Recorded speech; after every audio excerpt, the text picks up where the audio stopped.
Good morning प्यारे बच्चों, एक बार फिर से आप सभी का स्वागत है आज के शानदार सेशन में। दोस्तों, आज के सेशन का टॉपिक है डायरेक्ट इनडायरेक्ट स्पीच। एक बहुत ही स्पेशल और इंपॉर्टेंट टॉपिक दोस्तों। इसे लोग नरेशन भी कहते हैं दोस्तों। तो डायरेक्ट इनडायरेक्ट कहिए या तो नरेशन कहिए, बात तो एक ही है। आपके एग्जाम में कई जगहों पर कई तरीके से ये पूछा जाता है दोस्तों। क्या है, कैसे पूछे जाते हैं, कितने मार्क्स की इंपॉर्टेंस है इसके आपके क्वेश्चन पेपर में, आइए समझते हैं। मेरे प्यारे बच्चों, हम लोग यहाँ पर ना केवल फाउंडेशन करते हैं बल्कि 75 क्वेश्चंस में प्रैक्टिस भी कराता हूँ। सो जब आपका ये फाउंडेशन में डायरेक्ट इनडायरेक्ट कंप्लीट हो जाएगा तो 75 क्वेश्चंस आप मेरे साथ प्रैक्टिस कर लीजिएगा। ये केवल इसी टॉपिक पे नहीं बल्कि जितने भी इंग्लिश के टॉपिक्स हैं, noun, pronoun, adjective, verb, adverb, preposition, conjunction, interjection, article, narration, voice, question tag, सब पर 75 क्वेश्चंस का पूरा एक क्लास मिलेगा आपको। तो हर टॉपिक पर एक 75 क्वेश्चन की क्लास। मान लीजिए हमने 15 टॉपिक्स पे 15 क्लासेस करा दी, तो ऐसे ही आपके पास 1200-1300 क्वेश्चंस हो जाएंगे दोस्तों। बढ़िया से प्रैक्टिस करिए और एग्जाम में बढ़िया मार्क्स लेकर आइए इस बार फिर, ठीक है दोस्तों। पीडीएफ के लिए स्टडी मंच संदीप इस टेलीग्राम को जरूर ज्वाइन कर लीजिएगा। बाकी English by Sandeep sir Telegram भी है और इंस्टाग्राम है संदीप केसरवानी 11। ज्वाइन करिए इन सभी चीजों को। सब्सक्राइब करिए, अगर आप पहली बार है चैनल में तो प्लीज सब्सक्राइब जरूर करें, ठीक है। बिना सब्सक्राइब किए मत जाएं, क्योंकि बिना सब्सक्राइब किए नोटिफिकेशन आएगा नहीं। और अगर आप सब्सक्राइब नहीं करेंगे या शेयर नहीं करेंगे तो फिर हमारा ये मिलकर परिवार जो बड़ा करने का इस चैनल को, स्टडी मंच इंग्लिश बाय संदीप सर, कैसे पूरा होगा, ठीक है। तो हम लोग मिल के बड़ा करते हैं इस चैनल को। चलिए आगे बढ़ते हैं। अगर देखिए, क्योंकि ये सारे क्रीम कंटेंट है दोस्तों, पेड कंटेंट है, तो आप सभी लोगों को यूट्यूब पे इसलिए किया जा रहा है ताकि हर बच्चा पढ़ सके। आप इस क्लास को लाइव देख रहे हो या रिकॉर्डेड देख रहे हो, सपोर्ट करें। कुछ ना कुछ फीस आप जरूर दें। जो आप पेड बैच खरीदने में देते हैं वो आप यहां पर दें, जिसको हम ऐप पे नहीं यूट्यूब पे रन कर रहे हैं, ठीक है दोस्तों। तो जरूर से जरूर अपना सपोर्ट बना के रखें दोस्तों, कुछ ना कुछ फीस देकर। अब बारी आती है डायरेक्ट इनडायरेक्ट को शुरुआत करने की, समझने की। मेरे प्यारे भाइयों बहनों, आप अच्छे से जानते हो कि डायरेक्ट इनडायरेक्ट जो है आपके एग्जाम में पूछा जाता है इंटरचेंज करके। यानी डायरेक्ट स्पीच में सेंटेंस होगा और उसको बदल के इनडायरेक्ट स्पीच पे हमें बनाना होगा। तो इंटरचेंज वाला तो आपके एग्जाम में पूछता ही है लेकिन इसके अलावा जब आप एरर डिटेक्शन करोगे तो वहां पे इसकी जरूरत पड़ेगी। सेंटेंस इंप्रूवमेंट में पड़ेगी, क्लोज टेस्ट में पड़ेगी और फिल इन द ब्लैंक में पड़ेगी। इन चारों जगहों पर और साथ में इंटरचेंज, ये 5 जगह पर डायरेक्ट इनडायरेक्ट की मदद चाहिए होती है। बिना इसके कोई ना कोई प्रश्न पक्का फंसी जाता है error, improvement, cloze test and filler में दोस्तों। इसलिए बड़े ध्यान से पढ़िएगा डायरेक्ट इनडायरेक्ट, ठीक है। आगे बढ़ते हैं। सो शुरुआत करते हैं एक एक करके इनके पॉइंट्स को। नरेशन जिसको हम कहते हैं दोस्तों, ये दो स्पीच में है, डायरेक्ट स्पीच और इनडायरेक्ट स्पीच। इसका नाम नरेशन इसलिए है क्योंकि यहां पे हम अपनी बातों को नरेट करते हैं, कहते हैं। दो तरीके से कही जाएगी, या तो डायरेक्ट कही जाएगी या तो थोड़ा सा घुमा के कही जाएगी। डायरेक्ट कही गई तो डायरेक्ट स्पीच और इनडायरेक्ट कही गई तो इनडायरेक्ट स्पीच होता है। सेंटेंस हमारा डायरेक्ट स्पीच में कुछ इस तरीके की बनावट में होगा, जैसे Rohan said to Shweta, Vivek wants to talk to you. ऐसा कुछ बना हुआ होगा। हमें क्या करना है, इस ये जो दोनों अलग अलग है ना, कि Vivek wants to talk to you, you अलग है, रोहन सेड टू श्वेता ये अलग है, इनको जोड़ना है। उसके कुछ रूल्स है जो आपको आने चाहिए, वही मैं आपको सिखाऊंगा। सो आप ध्यान से देखिए, जैसे मैंने यहां पर एक कंजंक्शन का यूज किया और इधर वाले को इधर वाले से जोड़ दिया, इसमें कुछ बदलाव कर दिए, देखिए बदल गया। ये कॉमा, इन्वर्टेड कॉमा को हटा दिया है ना, तो थोड़ा थोड़ा कुछ बदलाव किया। आइए इसके बारे में थोड़ा समझते हैं। मैंने यहां पे एक सेंटेंस लिखा, Rohan said to Shweta, Vivek wants to talk to you. इसको लिखिए यहां पर, रोहन सेड टू श्वेता। रोहन ने श्वेता से कहा, क्या कहा, comma, inverted comma, Vivek wants to talk to you. Vivek तुमसे बात करना चाहता है, इन्वर्टेड कॉमा बंद। अब ध्यान से सुनो मेरे प्यारे भाइयों, जो ये जो इसके अंदर जो सेंटेंस का हिस्सा बंद है ना, इस हिस्से को कहते हैं रिपोर्टेड स्पीच। क्या कहते हैं, रिपोर्टेड स्पीच। ये नाम आपको याद रहना चाहिए दोस्तों। मैं इसको शॉर्ट में RS लिखूंगा, R for reported, S for speech. ये कॉमा है, ये इन्वर्टेड कॉमा है। जो इन्वर्टेड कॉमा के बाहर है ये वाला हिस्सा, इसमें जो वर्ब यूज की गई है, इस वर्ब को कहेंगे reporting verb. Reporting, TING, reporting verb. इस रिपोर्टिंग वर्ब का ये है सब्जेक्ट इसी रिपोर्टिंग वर्ब की ये है ऑब्जेक्ट। तो आपको ये ध्यान रखना है कि ऑब्जेक्ट है रिपोर्टिंग वर्ब का, सब्जेक्ट है रिपोर्टिंग वर्ब का, और इन्वर्टेड कॉमा के अंदर बंद वाले हिस्से को कहेंगे रिपोर्टेड स्पीच। याद हो गया? हमें यही सारी चीजों को थोड़ा सा सेट करना है। रिपोर्टिंग वर्ब रिपोर्टेड स्पीच को आपस में ज्वाइन करना है, सिंगल सेंटेंस बनाना है। जो सिंगल सेंटेंस डबल क्लॉजेस में बटा है उसको सिंगल करना है। ठीक है, क्या रूल्स हैं वो रूल्स हम आगे सिखाएंगे, जो कुछ इस तरीके से बनाए जाएंगे। क्या रूल्स हैं हम आगे समझेंगे, उससे पहले कुछ और चीजें जानिए। मेरे प्यारे भाइयों, आपको क्या ध्यान रखना होता है, सुनो ध्यान से। आप डायरेक्ट से इनडायरेक्ट जब बदलते हैं ना, तो अपने रिपोर्टेड स्पीच का सेंटेंस पहचानते हैं सबसे पहले कि ये रिपोर्टेड स्पीच कौन से सेंटेंस में है।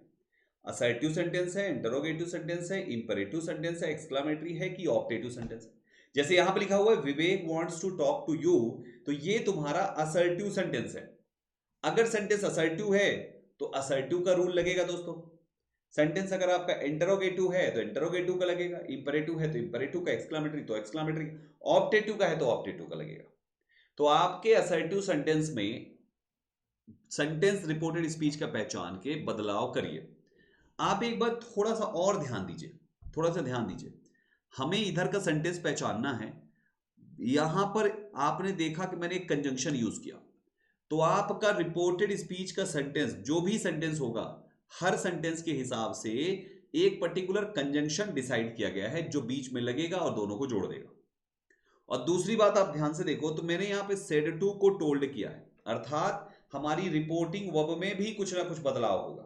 तो आपका ये बदलाव कौन डिसाइड करेगा? आपके रिपोर्टेड स्पीच का जो सेंटेंस होगा।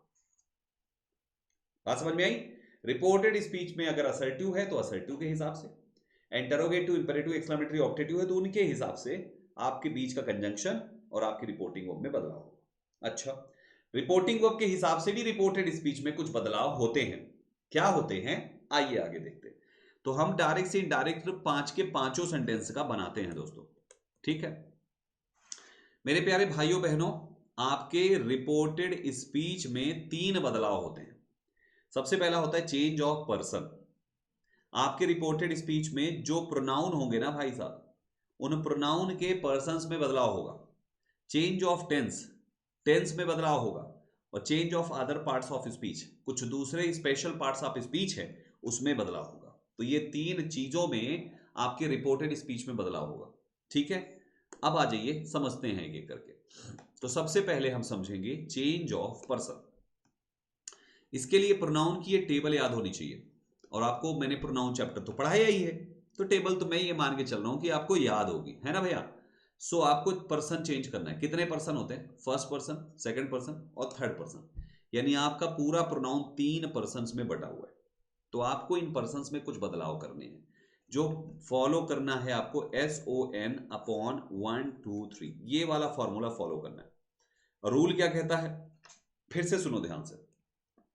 आपको ये एक सेंटेंस लिख लो, जैसे आपने कहा हरी सेड टू नेहा, हरी ने नेहा से कहा, comma inverted comma, I am your brother, मैं तुम्हारा भाई हूं, इन्वर्टेड कॉमा बंद। अब ध्यान से सुनो, आपने क्या करना है, अगर आपके जो पर्सन्स बदले जा रहे हैं वो बदलने तो हैं SON अपॉन 1 2 3 के फॉर्मूले के हिसाब से, लेकिन किसके अनुसार? रिपोर्टिंग वर्ब साइड वाले के अनुसार। आपके सेंटेंस में रिपोर्ट, ये है रिपोर्टेड स्पीच और ये है रिपोर्टिंग वर्ब। अगर आपके सेंटेंस में फर्स्ट पर्सन के कोई भी प्रोनाउन आया है, I, we, me, us, my, our, mine, ours में से कोई भी प्रोनाउन आया है, तो फर्स्ट पर्सन का प्रोनाउन बदला जाएगा सब्जेक्ट के अनुसार जो कि रिपोर्टिंग वर्ब का है। सेकेंड पर्सन वाला को रिपोर्टिंग वर्ब के ऑब्जेक्ट के अनुसार, और थर्ड पर्सन वाले को एन फॉर नो चेंज, इनका मतलब होता है नो चेंज, मत बदलिए। ठीक है, एस मतलब subject, O means object, N means no change. जैसे यहां पर देखिए, आपका जो रिपोर्टेड स्पीच है इसमें एक ये सब्जेक्ट आ गया फर्स्ट पर्सन का, और एक ये आ गया आपका सेकेंड पर्सन का। रूल क्या बताया हमने, फॉर्मूला क्या बताया, SON अपॉन 1 2 3, है ना।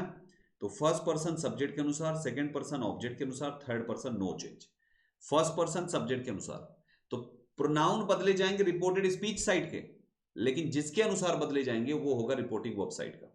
यानी आई को हरि के अनुसार बदलिए, सेकंड पर्सन ऑब्जेक्ट के अनुसार, यानी योर को नेहा के अनुसार बदलिए, तो रिपोर्टेड स्पीच वाले बदले जाएंगे। रिपोर्टिंग वर्ब वाले कभी मत बदलना, प्रोनाउन जो है रिपोर्टिंग वर्ब में सेम है।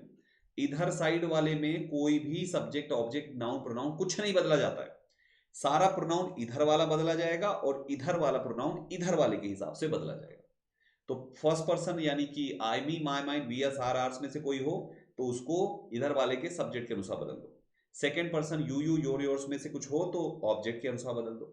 और अगर थर्ड पर्सन है तो बदलना ही नहीं, जैसे ही, हिम, हिज, हिज, आए तो नहीं बदलना, शी, हर, हर से नहीं बदलना, इट, इट से नहीं बदलना, दे, देर, देर से नहीं बदलना, सेम रहेगा वो। ठीक है, अब आप ध्यान से देखो, जब इसको आप बदलें तो क्या बात आपको खास तौर पे ध्यान रखनी है। सबसे पहली बात, आप जब कभी भी कहीं कोई सामान ले, जैसे आपने कहीं किसी दुकान से कोई सामान लिया, मान लीजिए आप कहीं से कपड़ा लेकर आए, तो कपड़ा वाले से आप बोल के आते हो ना, भैया देखो साइज वाइज कुछ ऊंचा नीचा हुआ तो हम बदलने आएंगे, हम लेकर आएंगे। तो दुकानदार क्या कहता है, देखो भैया रिटर्न नहीं होगा, बदल के दूसरा दे देंगे। तो आप कहते हो ठीक है, हम रिटर्न नहीं करेंगे लेकिन बदल के दूसरा दे देंगे। सो मेरे प्यारे भाइयों बहनों, अब यहां पर देखिए, आप जो यहां पे प्रोनाउन बदलने आ रहे हैं उधर वाले के अनुसार, आप अपने प्रोनाउन का 3 चीज याद रखिएगा। प्रोनाउन को जिसके अनुसार बदल रहे हैं उसका 3 चीज याद रखिएगा। सबसे पहला कि वो हमारा किस केस का है, किस नंबर का है और किस जेंडर का है। ठीक है, जैसे ये सब्जेक्टिव केस है तो हरी से सब्जेक्टिव केस मांगना। आपका हरी मैस्कुलिन है, मेल है, पुरुष है, तो पुरुष वाला प्रोनाउन लिखना। जैसे आसान भाषा में बताता हूं, हरी है, हरी के लिए क्या क्या प्रोनाउन आपके पास है? हरी के लिए ही है, हरी के लिए आपके पास हिम है और हरी के लिए हिज है। 3 प्रोनाउन है ना। आप मुझे बताओ, यहां पर ये सब्जेक्ट है ना, तो हरी का सब्जेक्टिव ही तो लगाओगे। आप यहां पे देखो, आप यहां से सब्जेक्ट हटा रहे हो ना, तो इन तीनों में से जो सब्जेक्ट होगा वही लगेगा। कौन है सब्जेक्ट? ही, तो यहां पे आ जाएगा ही। समझ पा रहे हो? फिर एम का वॉज हो जाता है, वो आगे सिखाऊंगा। योर आपका क्या है, किसके अनुसार बदला जाएगा? नेहा के अनुसार। नेहा के पास कौन कौन से प्रोनाउन है? शी है, हर है और हर्स है, राइट। यहां पर योर क्या है आपका? Possessive adjective. तो नेहा का पजेसिव एडजेक्टिव मांग लो उधर, वो होता है आपका हर, तो यहां पे आ जाएगा हर। तो ही वॉज हर ब्रदर। बात समझ में आ रही? और इधर साइड क्या होगा? हरी सेड टू का टोल्ड। ये टोल्ड कैसे हुआ ये मैं आपको आगे सिखाऊंगा। नेहा, ये दैट कहां से आया ये भी आगे सिखाऊंगा। बात समझ पा रहे हो? हमेशा इस बात का ध्यान रखें आप।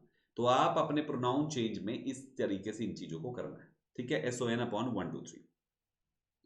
फिर आपका if in reported speech we given है यूनिवर्सल ट्रुथ के लिए तो ना बदलें।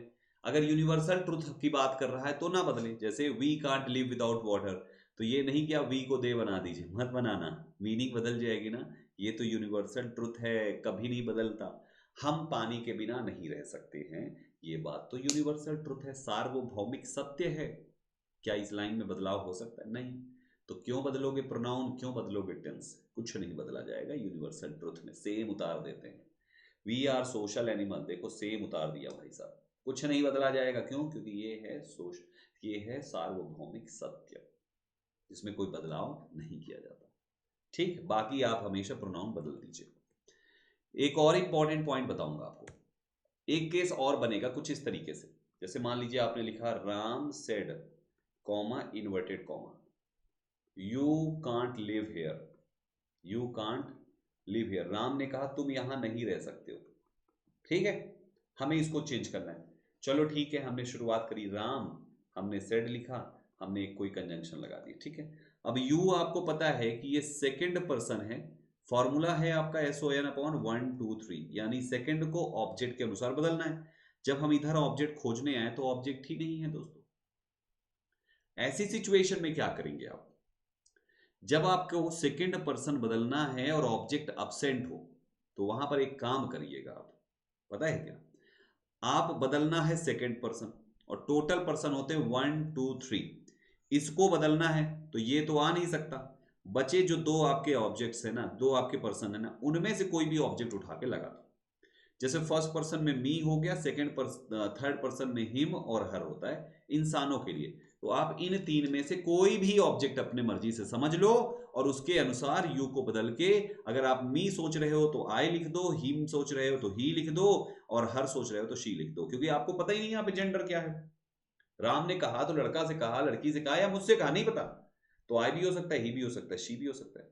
कांट का सी ओ कुडंट हो जाता है लिव, और हेयर का देयर। ये मैं आपको आगे सिखाऊंगा कि ये कुडंट कैसे हुआ, देयर कैसे हुआ, लेकिन अभी ये सीखो कि आप इनमें से किसी एक को उठा के लगा दीजिए। अगर आपको लगे कि यू प्लूरल के लिए है तो प्लूरल वाला चुन लीजिएगा, जैसे अस में से चुन लीजिएगा या तो देम में से चुन लीजिएगा, ये फर्स्ट पर्सन है। जैसे यू कांट लिव की जगह होता है यू ऑल कांट लिव, तुम सभी, तो यू ऑल बदल के फिर या तो दे हो जाता या तो वी हो जाता। प्लूरल को प्लूरल और सिंगुलर को सिंगुलर पकड़ा दीजिए, सिंपल सा फंडा है। एक तो ये हो गया। दूसरे नंबर पे आता है चेंज ऑफ टेंस। टेंस बदलने का बहुत बेसिक सा नियम है, इसको भी बड़े ध्यान से सुनिए। अगर आपकी रिपोर्टिंग वर्ब प्रेजेंट में होगी या तो पास्ट में, प्रेजेंट में होगी या तो फ्यूचर में होगी, तो आपको रिपोर्टेड स्पीच का टेंस नहीं बदलना है, नो चेंज, नहीं बदलना है, ठीक।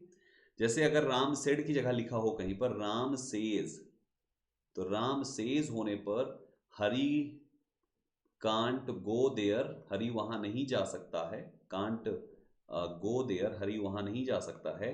तो आप इसको जब चेंज करेंगे ना राम सेज को, तो आप हरी कांट को कांट ही लिखेंगे, दैट हरी, और कांट को कांट ही लिखेंगे, कुडंट नहीं करेंगे दोस्तों। क्यों? क्योंकि आपका यहां पर सेज है। अगर ये सेज की जगह हरी विल से हो तो भी ये सेम रहेगा दोस्तों। क्यों? क्योंकि ये फ्यूचर है। तो प्रेजेंट या फ्यूचर में हो रिपोर्टिंग वर्ब तो रिपोर्टेड स्पीच को नहीं बदलते हैं दोस्तों। लेकिन अगर आपकी रिपोर्टिंग वर्ब पास्ट में हो, रिपोर्टिंग वर्ब अगर आपकी पास्ट में हो तो रिपोर्टेड स्पीच भी आपका पास्ट में होता है।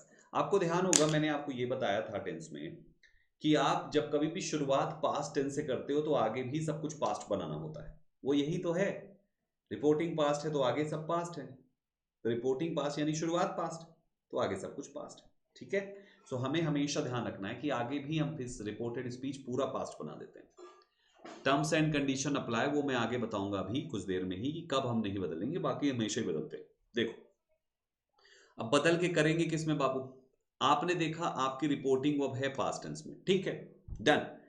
अब रिपोर्टेड स्पीच का टेंस तो 12 में से कोई भी हो सकता है। तो सबसे पहला है कि अगर रिपोर्टेड, आपने रिपोर्टिंग को पास्ट में देखा, अब रिपोर्टेड स्पीच में आ जाओ।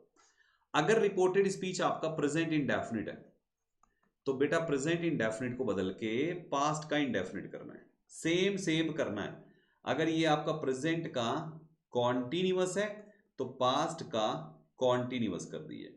अगर ये आपका प्रेजेंट का परफेक्ट है तो इसको पास्ट का परफेक्ट कर दीजिए। अब आपको पता होना चाहिए कि ये कैसे बदलेंगे इसको। अरे केवल हेल्पिंग वर्ब है यार, जैसे हैज हैव है तो हैड कर दो, इज एम आर है तो वॉज वर कर दो, डू डज है तो डिड कर दो, एस और यस फर्स्ट है तो सेकंड कर दो। मतलब आप जो प्रेजेंट का है वही वही पास्ट का बना दो। और प्रेजेंट परफेक्ट कॉन्टिन्यूअस हो तो उसको पास्ट परफेक्ट कॉन्टिन्यूअस कर दो। मतलब same to same, same to same करना है, कोई भी बदलाव नहीं, जो जो प्रेजेंट का है वही वही पास्ट करना है। पास्ट में केवल दो ठो बदले जाएंगे। अगर पास्ट इंडेफिनिट है तो बदल के उसको पास्ट का परफेक्ट, अब आपको आना चाहिए बाबू क्योंकि इसीलिए मैंने टेंस पहले पढ़ा दिया है। और पास्ट का कॉन्टिन्यूअस है तो पास्ट का परफेक्ट कॉन्टिन्यूअस कर दो। यानी कि तुम्हारे इंडेफिनिट में सेकेंड फॉर्म या डिड होगा तो तुमको उसमें हैड प्लस थर्ड फॉर्म कर देना है। टेंस की क्लास तो आनी चाहिए। अगर वॉज वर लिखा हुआ है तो उसको हैड बीन कर देना है। और अगर पास्ट के बाकी जो दो हैं जैसे पास्ट का परफेक्ट एंड पास्ट का परफेक्ट कॉन्टिन्यूअस, तो ये आपका no change, as it is लिख दो, इसमें कोई परिवर्तन नहीं, same to same copy paste मार दो। ओके। फ्यूचर वाले केस तो बहुत आसान है, विल को वुड कर दो बस, बाकी विल बी है तो वुड बी, विल हैव है तो विल वुड हैव, मतलब केवल विल बदला जाएगा, उसके साथ वाला एज इट इज रहेगा। अगर शैल है तो शुड कर दो भाइयों, मोडाल में अगर कैन है तो कुड कर दो, अगर मोडाल में मे है तो माइट कर दो, मतलब सब पास्ट वाले लिख दो ना। इसके अलावा बाकी सब जितने भी हैं वो सब में यूज होते हैं और कोई नहीं बदले जाएगा। सिंपल है। पहले से ही माइट लिखा है तो माइट ही रहने दो, पहले से ही वुड लिखा है तो वुड ही रहने दो, पहले से ही शुड लिखा है तो शुड ही रहने दो, पहले से ही कुड लिखा है तो कुड ही रहने दो, लेकिन कैन लिखा है तो बदल के कुड कर दो, खत्म। यही है पूरा टेंस दोस्तों। आइए कुछ एग्जाम्पल से समझते हैं। जैसे आपने कहा, यहां पर एग्जाम्पल लिया, आपने कहा हरी सेड टू मी, हरी ने मुझसे कहा, कॉमा इन्वर्टेड कॉमा। अब यहां पे आ जाओ, नेहा कुक्स वेल, तो हमें इसका बनाना है इनडायरेक्ट, तो मैं क्या लिखूंगा, हरी टोल्ड मी दैट, और फिर यहां पे लिखूंगा नेहा कुक्स, हो जाएगा कुकड वेल। समझ गए? Present indefinite, past indefinite. यही अगर हो जाता आपका नेहा इज कुकिंग वेल, तो नेहा इज कुकिंग वेल को हम क्या करेंगे, लिख देंगे यहां पर नेहा प्रेजेंट कॉन्टिन्यूअस बदल के past continuous was cooking well. समझ गए?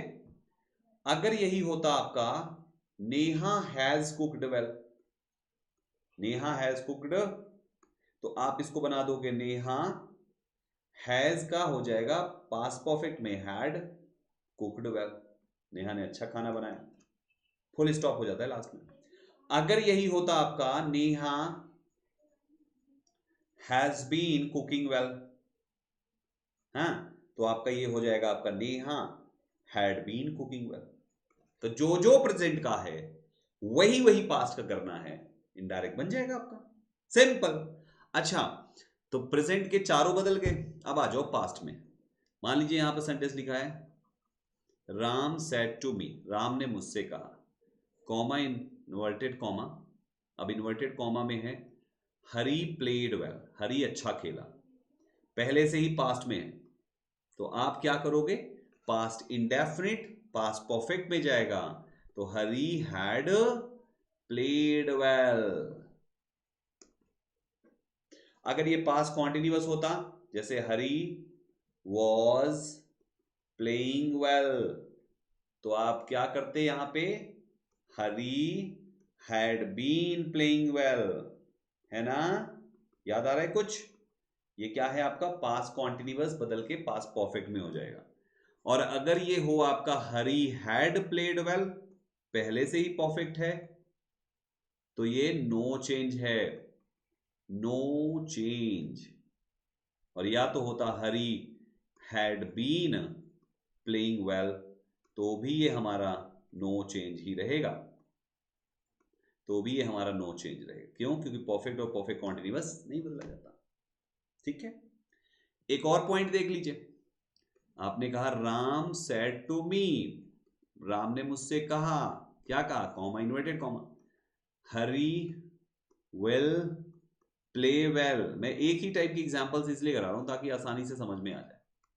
तो बेटा यहां पे विल को, हरी विल को बस वुड करना है और कुछ भी नहीं, प्ले में कोई बदलाव नहीं, एज इट इज, केवल मोडाल बदला जाएगा।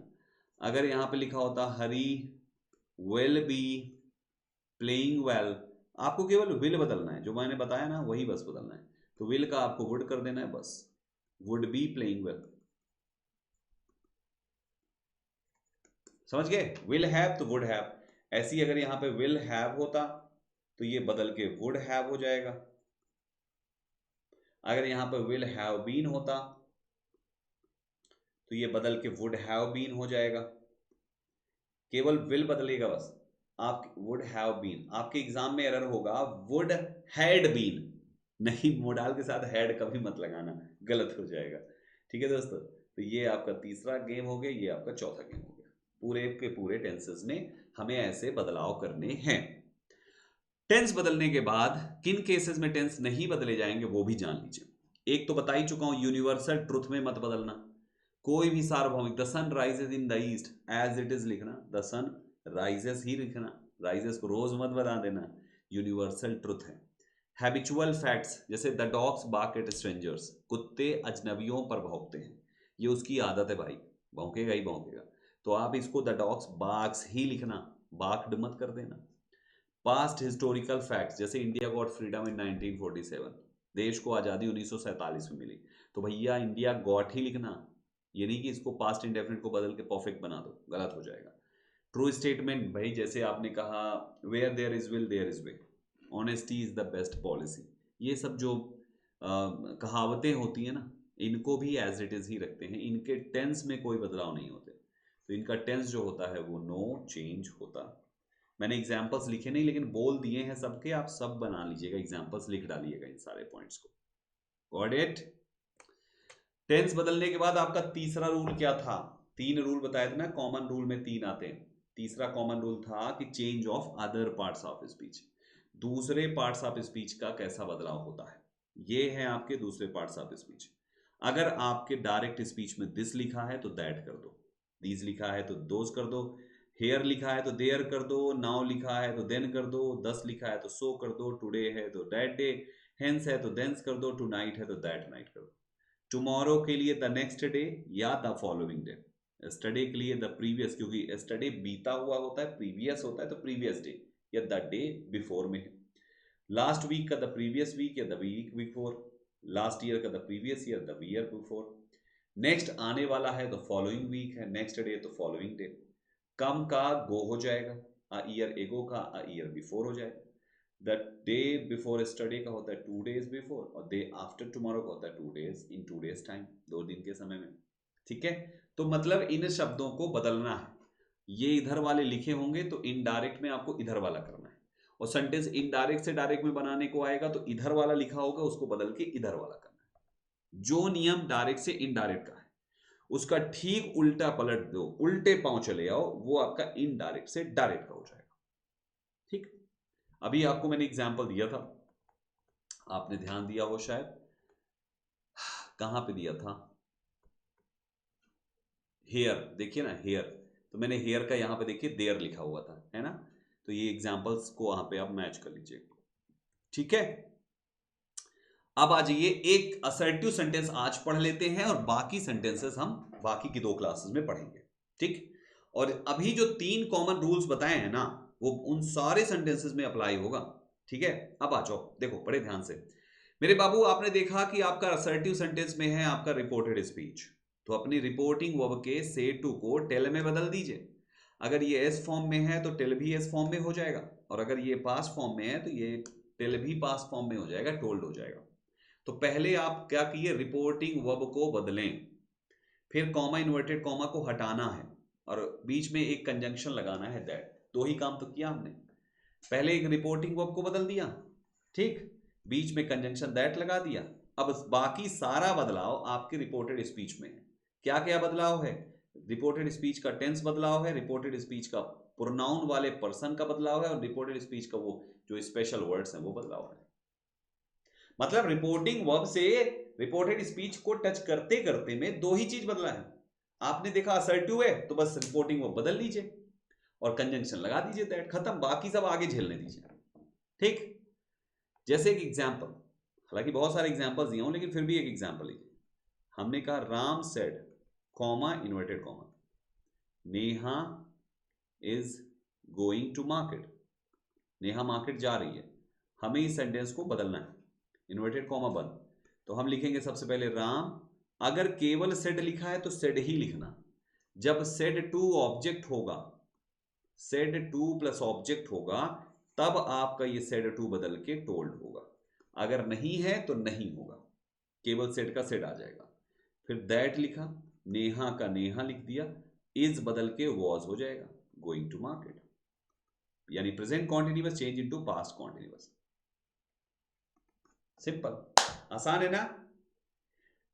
मैंने कहा कि ऑब्जेक्ट नहीं है तो सेड टू नहीं बदलेगा, दैट्स ट्रू। कभी कभी ऑब्जेक्ट रिपोर्टेड स्पीच में घुस जाता है जिसको हम कहते हैं वोकेटिव केस। इतने अंग्रेजी में इतने डिफिकल्ट टर्म्स हैं कि बच्चा हमारा परेशान हो जाता है, इसको पढ़ो तब ज्यादा समझ में आएगा। जैसे आपने कहा आई सेड, मैंने कहा, मैंने क्या कहा, Rohan you should not talk to her, तो मैंने रोहन से ही कहा ना कि तुम्हें उससे बात नहीं करनी चाहिए, अर्थात मैंने कहा रोहन से तुम्हें उससे बात नहीं करनी चाहिए, तो ये रोहन को होना चाहिए था सेड के पास, ये घुस गया रिपोर्टेड स्पीच में।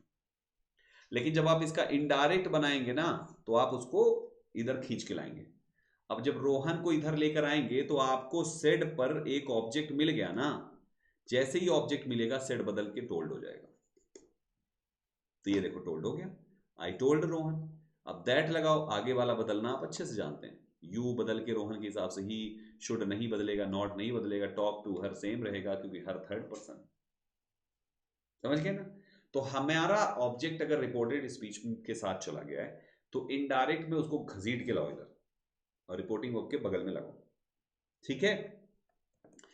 रिपोर्टेड स्पीच के ये शब्द बड़े फालतू होते हैं जिसको इनडायरेक्ट में हम यूज नहीं करते, ये अननेसेसरी लोग ऐसी well, oh I see, okay, you know, ये सारे शब्द क्या हैं? अननेसेसरी हैं। इनडायरेक्ट में इनको बस ना लगाओ, बाकी सारे नियम सेम है बदलने के जो आप जानते हो। ठीक, इनको नहीं लगाते, बाकी नियम सेम है जो आप जानते हो बदलने को। Well, you know, okay, O, O I सी, ये सब मत लगाना। अगर आप किसी को रिपोर्टेड स्पीच में गुड मॉर्निंग बोल रहे हो, गुड आफ्टरनून बोल रहे हो, गुड नाइट बोल रहे हो, गुड बाय बोल रहे हो, इनमें से कुछ कह रहे हो तो कैसे बनाएंगे इनको ये समझो। जैसे आपने कहा Divya said to me good morning, good evening, अगर यहां पे सेंटेंस फुल स्टॉप होता, यहां पे ही आगे नहीं लिखा होता, तो आप लिखते दिव्या ने गुड इवनिंग मुझे विश किया, तो दिव्या विश्ड मी गुड इवनिंग और यहां पे फुल स्टॉप कर देते। लेकिन उसने गुड इवनिंग विश करके कुछ और कहा, तो जब आप किसी को विश करके कुछ और कहो तो आप उसके बाद लिखो एंड सेड दैट, ये लिखो, क्योंकि उसने गुड इवनिंग विश किया और कहा कि शी वॉज हैप्पी टू सी मी। बाकी तो आप बदलने के नियम जानते हो, टेंस बदलना, प्रोनाउन बदलना, वो सब आप जानते हो जो पढ़ाया है। बस ये पॉइंट याद रखो कि केवल विश कर दिया तो आप बस बोल दो दिव्या विश्ड मी गुड मॉर्निंग, दिव्या विश्ड मी गुड इवनिंग, दिव्या विश्ड मी गुड नाइट। लेकिन आपने विश करने के बाद कुछ और भी कहा तो wished me good evening and said that, और जो कहा वो लिख दो, लिख दिया यहां पे। ठीक है? इन सब पे बहुत क्वेश्चंस की प्रैक्टिस होगी 75 वाले में। तो लीजिए दोस्तों, आज के असर्टिव कॉन्सेप्ट्स कंप्लीट हुए, थोड़े बहुत क्वेश्चंस कर लेते हैं। कहता है his father says I go for a walk every morning, बताइए क्या होगा?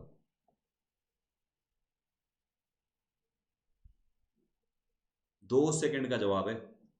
आपने देखा रिपोर्टिंग वो प्रेजेंट है ना, तो सेज है तो आप सेड तो लिख नहीं सकते हो, और इधर प्रेजेंट है तो आगे का भी टेंस नहीं बदलेगा, गो का गो ही रहना चाहिए, गो या गोज जो भी है, प्रेजेंट इंडेफिनिट।